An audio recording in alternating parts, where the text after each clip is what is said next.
मागे आपण specially police भरती करणारे जे विद्यार्थी होते आणि ज्या विद्यार्थ्यांचा गोळा फॉल जातो, ठीक आहे, आउट ऑफ आणि कमी गोळ्या संदर्भात नाही, पण फाऊल जातो म्हणजे काय होतं, जो सर्कल असतो काही विद्यार्थ्यांचा सर्कलच्या बाहेर पाय जातो किंवा स्टॉपर लावल्याच्या नंतर काही विद्यार्थ्यांचा गोळा कमी होऊन जातो, ठीक आहे. हा थ्रो कसा कव्हर करायचा किंवा या संदर्भात खूप महत्त्वाचा मागे आपण एक व्हिडिओ बनवला होता, पण भरपूर विद्यार्थ्यांची कमेंट होत्या की सर आम्हाला थोडंसं टेक्निकल व्हिडिओ असल्यामुळे तो समजला नाही, तर आम्हाला प्रॅक्टिकल त्याच्यातल्या काही गोष्टी क्लिअर करून द्या. पहिली गोष्ट समजून घ्या की एक्झॅक्टली काय होतं. स्टॉपर जर लावलं, फळी लावली तर विद्यार्थ्यांचा गोळा कमी होतो. तर सगळ्यात इम्पॉर्टंट पार्ट काय होतो माहिती आहे का, की त्याच विद्यार्थ्यांचा गोळा कमी होतो ज्यांचा त्या स्टॉपरवर पाय जाणार असतो.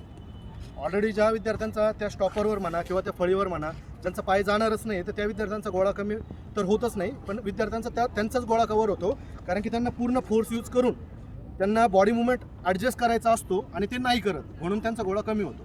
तर तुम्हाला फॉल कसा टाळायचा आहे किंवा फळी लावल्याच्या नंतर त्याच्यावर पाय नाही गेला पाहिजे किंवा तुम्ही सर्कलची लाईन मारलेली आहे, त्या लाईनच्या बाहेर तुमचा पाय नाही गेला पाहिजे, तर याच्यासाठी आपण मागच्या व्हिडिओमध्ये सांगितलं होतं की तुम्हाला जो काही बाउन्स आहे तो बाउन्स बंद करायचा आहे. आता तो बाउन्स एक्झॅक्टली काय हे एकदा बघून घ्या.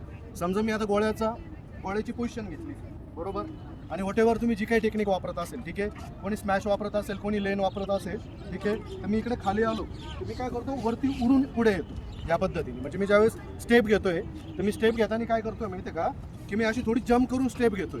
तर इथे काय होतं माहिती आहे का, की ज्यावेळेस तुमची स्टेप संपते ना, स्टेप संपल्यानंतर तुम्ही जम्प करून खाली आलेले असताना लास्ट मोमेंटला पुन्हा गोळ्याला तुम्ही फेकण्यासाठी उठता, तर हा फोर्स इतका जास्त असतो की गोळा तर तुमचा जातो, पण ऑलरेडी काय होतं की तुमची जी बॉडी आहे ना, फोर्स जास्त असल्यामुळे ती सर्कलच्या बाहेर निघायला लागते. तर हे कव्हर करण्यासाठी तुम्हाला काय करायचं आहे, तुम्हाला बेस यूज करायचा आहे, बेस लाईन यूज करायची, म्हणजे तुम्हाला पुढे जाताना खाली जमीन पकडून पुढे यायचं आहे. म्हणजे उदाहरणार्थ कसं, समजा मी आता असं उभा आहे, मला इकडे स्टेप घ्यायची, तर मी अशी उडी मारून नाही येणार, मी प्रयत्न करेल की मी जमीन घासून पुढे येईल, ठीक आहे, हे लक्षात ठेवायचं तुम्हाला. किंवा तुम्ही साईड थ्रो यूज करताय, साईड थ्रोला तुम्हाला पुढे जायचं तर जम्प करून नाही जायचं, तुम्ही जमीन टच करून जायचं, ठीक आहे. तर जमिनीशी पाय तुमचे पकडून राहिले पाहिजे आणि ह्या पद्धतीने तुम्हाला स्टेप घ्यायची. तुम्ही ही स्टेप ॲड करा, ऑटोमॅटिकली तुमची जी फॉल होत आहे किंवा सर्कलच्या बाहेर पाय चाललेले आहे ना, तर ते ऑलरेडी बंद होऊन जातील. तर हे सगळ्या गोष्टी तुम्ही विसरून जाशाल तर व्हिडिओला सेव्ह करून घ्या. जय हिंद.